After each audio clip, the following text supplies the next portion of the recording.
पहले वचन में दाऊद कहते हैं कि मैं धीरज से यहोवा की बाट जोता रहा और उसने मेरी ओर झुककर मेरी दुहाई सुनी।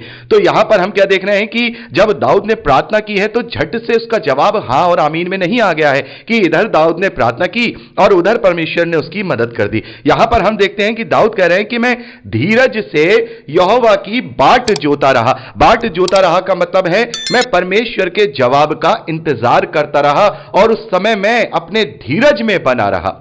मेरे प्यारे भाई बहनों, जब कभी हम किसी परेशानी में या परीक्षा में हों या हम जब कभी किसी विषय के लिए प्रार्थना करें तो धीरज के साथ उसके जवाब का हमें इंतजार करना है। हमें उलायता नहीं होना है। उलायता का मतलब हमें एकदम से ललायत नहीं हो जाना है कि ये जल्दी से हमारे जीवन में पूरी हो जाए या ये हमारे जीवन में पूरी क्यों नहीं हो रही है, क्योंकि वचन कहता है कि धीरज को अपने जीवन में कार्य करने दो। धीरज से ही विश्वास उत्पन्न होता है। तो हम नहीं जानते हैं कि किस प्रार्थना का जवाब परमेश्वर किस समय देगा, क्योंकि वो बेहतर समय और सबसे अच्छा समय वो जानता है कि कब वो हमारे जीवन में पूरा होने वाला है। तो यदि कोई विपत्ति हमारे जीवन में आती है या कोई परेशानी हमारे जीवन में आती है तो बड़े ही धीरज के साथ उस विपत्ति का सामना करना है और परमेश्वर की बाट जोनी है। परमेश्वर के उत्तर के इंतजार में हमें रहना है और यह सोच लेना है कि परमेश्वर ने हमारी प्रार्थना को सुन लिया है। तो यह एक बहुत ही महत्वपूर्ण बात है कि जब भी हम प्रार्थना करें तो अपने धीरज को ना खोएं। हो सकता है वो हमारे जीवन में पूरी हो सकता है वो हमारे जीवन में पूरी ना हो, क्योंकि यदि वो हमारे लिए अच्छी नहीं होगी, क्योंकि परमेश्वर की योजनाएं मेरे और आपके लिए अनंत जीवन की है, तो वो उसी के रीति से और उसी के अनुसार हमारी सुनता और हमें वो जवाब देता है। शायद हमें वो समझ में नहीं आ रहा हो, इसीलिए हमें अगर वो हमारे जीवन में पूरी हो जाती है तो परमेश्वर का धन्यवाद है, और नहीं भी होती है तो भी परमेश्वर का धन्यवाद है, क्योंकि वो बेहतर जानता है कि क्या हमारे लिए सही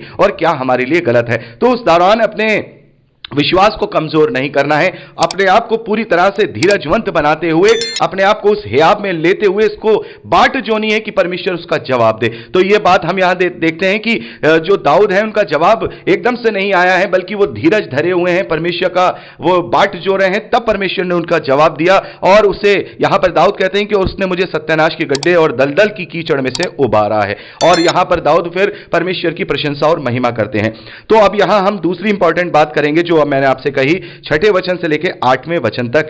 मेरे प्यारे भाई बहनों, 6ठे वचन से लेकर के 8वें वचन तक हम इब्रानियों की पत्री उसके 10वें अध्याय उसके 5वें वचन से लेकर के 7वें वचन तक भी पढ़ते हैं, जहां पर लेखक ने इस बात को क्लेम किया है कि देखिए, आत्मा में होकर दाऊद ने पहले ही इस बात को कहा है कि मेल बलि और अन्य बलि से तू प्रसन्न नहीं होता, तूने मेरे कान खोद कर खोले हैं, होम बलि और पाप बलि तूने नहीं चाहा। तब मैंने कहा, देख मैं आया हूं, क्योंकि पुस्तक में मेरे विषय में ऐसा ही लिखा हुआ है, हे मेरे परमेश्वर, मैं तेरी इच्छा पूरी करने से प्रसन्न हूं और तेरी व्यवस्था मेरे अंतःकरण में यानी हृदय में बसी है। तो मेरे प्यारे भाई बहनों, वहां पर लेखक ने इस बात को अच्छे से समझाया है, या हम पौलुस भी कह सकते हैं, लेकिन हम नहीं जानते कि इब्रानियों की पत्री किसके द्वारा लिखी गई है। तो हम वहां पर देखते हैं कि इस बात को समझाने के लिए कि अब अन्य बलि और मेल बलि परमेश्वर को प्रसन्न नहीं कर सकती है। अन्य बलि और मेल बलि के द्वारा पश्चाताप नहीं हो सकता है। पश्चाताप केवल सच्चे लहू के द्वारा, निष्कलंक मेमने के बलिदान के द्वारा और सच्चे पश्चाताप के द्वारा ही हो सकता है। तो यहां पर आत्मा में होकर दाऊद को परमेश्वर ने यह पहले उसके मुंह से यह कहलवा दिया है, ताकि जब परमेश्वर अपनी सच्ची व्यवस्था, जो विश्वास की व्यवस्था है, जब वो देने पर होगा तो लोग इन भजनों को पढ़ के समझ नहीं पाए। और इसीलिए पौलुस ने और अन्य जो प्रेरित हैं, उन्होंने भजन संहिता के बहुत सारे भजनों का और दाऊद के बहुत सारे भजनों को वहां पर क्लेम किया है, बताया है कि आत्मा में होकर परमेश्वर ने दाऊद से ये सारी बातें पहले ही कहला दी हैं। और उनमें से एक ये है कि परमेश्वर सच्चा प्रायश्चित चाहता है। परमेश्वर नहीं चाहता है कि वो इस दुनिया के दिखावी आडंबरों के द्वारा वो अपनी धार्मिकता को हम सिद्ध करे। वो चाहता है कि हम सच्चा विश्वास करें, और सच्चे विश्वास के द्वारा ही हमारा प्रायश्चित हो सकता है। यहां पर साफ तौर पर आत्मा में होकर दाऊद इस बात को कह रहे हैं कि वो मेल बलि और अन्य बलि से प्रसन्न नहीं होता है। जब तक हम अपने मन की शुद्धता को ना जांचे, जब तक हमारा कोई भी धार्मिक आडंबर हमें परमेश्वर के निकट लेकर नहीं जा सकता है। मेरे प्यारे भाई बहनों, यही कारण है कि हम मसीही विश्वासियों को अब इन धार्मिक कर्म कांडों से आजादी दे दी गई है। क्योंकि कहीं ऐसा ना हो कि हम भी शास्त्रियों और फरीसियों की तरह केवल ये धार्मिक कार्यकलापों को ही करते रह जाएं और अपने जो मन की शुद्धता है उस पर ध्यान न दें, अपनी अपनी आत्मिक सेवा पर ध्यान न दें, अपने अपने शरीरों को जीवित, पवित्र और भवता बलिदान करना ना छोड़ दें। और यही होता है मेरे प्यारे भाई बहनों। और आज भी बहुत सारी रूढ़िवादी और परंपरागत जो कलीसियाएं हैं उनमें यही तो हो रहा है। जो मसीही विश्वासी हैं वो केवल धार्मिक परंपराओं को पूरा कर लेने से ही अपनी धार्मिकता को पूर्ण समझ रहे हैं। उनके मन शुद्ध नहीं है, परमेश्वर प्रभु यीशु मसीह की कोई आज्ञा उनके जीवन में नहीं पाई जा रही। वो केवल धार्मिक कार्यकलापों को करके ही अपने आप को धर्मी समझ रहे हैं, या फिर वो ये सोच रहे हैं कि हमने प्रभु पर विश्वास कर लिया तो हमारा उद्धार हो जाएगा। उनमें कोई भी पवित्र आत्मा का फल का चिन्ह नहीं दिखाई देता, प्रभु की एक भी आज्ञा दिखाई नहीं देती। इसीलिए प्रभु यीशु मसीह ने शास्त्रियों और फरीसियों को कपटी कहा है।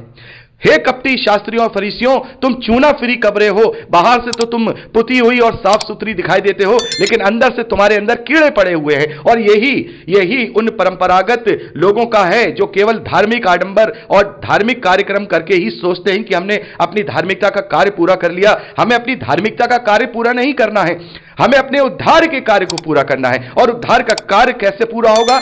खुद भी रोशन होकर और दूसरों को भी रोशन करके।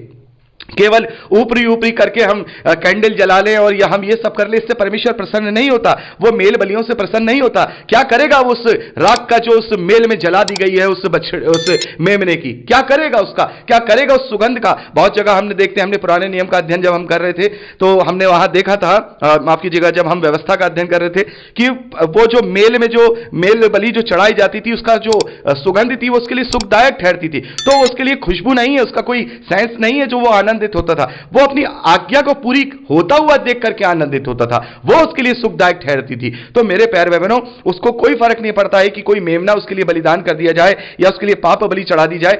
फर्क जब पड़ता है जब उससे सच्चे मन से प्रायश्चित किया जाए और सच्चा विश्वास किया जाए। जब हमारे मन साफ होंगे तभी हम परमेश्वर के निकट जा पाएंगे। यदि हमारे मन शुद्ध होंगे और हम अपने आप को जीवित, पवित्र और परमेश्वर को भावता हुआ बलिदान करके चढ़ाएंगे, तभी हम परमेश्वर की असली आत्मिक सेवा को पूरा कर पाएंगे, असली आराधना कर पाएंगे।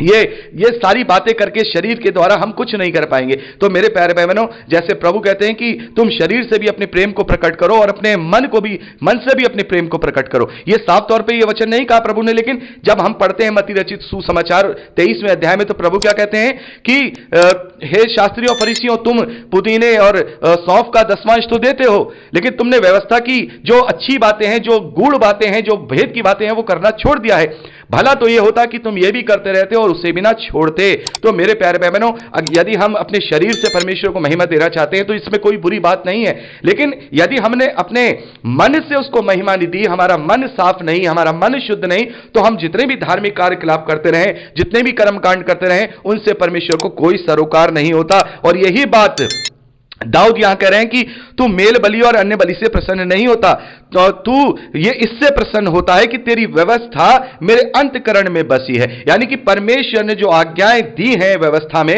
कि तुम्हें इस प्रकार से अपने जीवन को जीना है, जो नैतिक आज्ञाएं हैं, जो मौलिक आज्ञाएं हैं, उसके अनुसार अपने जीवन को जीना है, तब वह परमेश्वर प्रसन्न होता है। ऐसा नहीं है कि जीवन भर तो हमने गलत कार्य किए, लोगों के साथ छल कपट किया और बाद में आकर के मेल बलि चढ़ा दिया और जो है पाप बलि चढ़ा दिया, तो परमेश्वर उनका प्यासा और भूखा नहीं है। परमेश्वर कोई मनुष्य थोड़ी ना है कि उसे खुशामद पसंद होती है।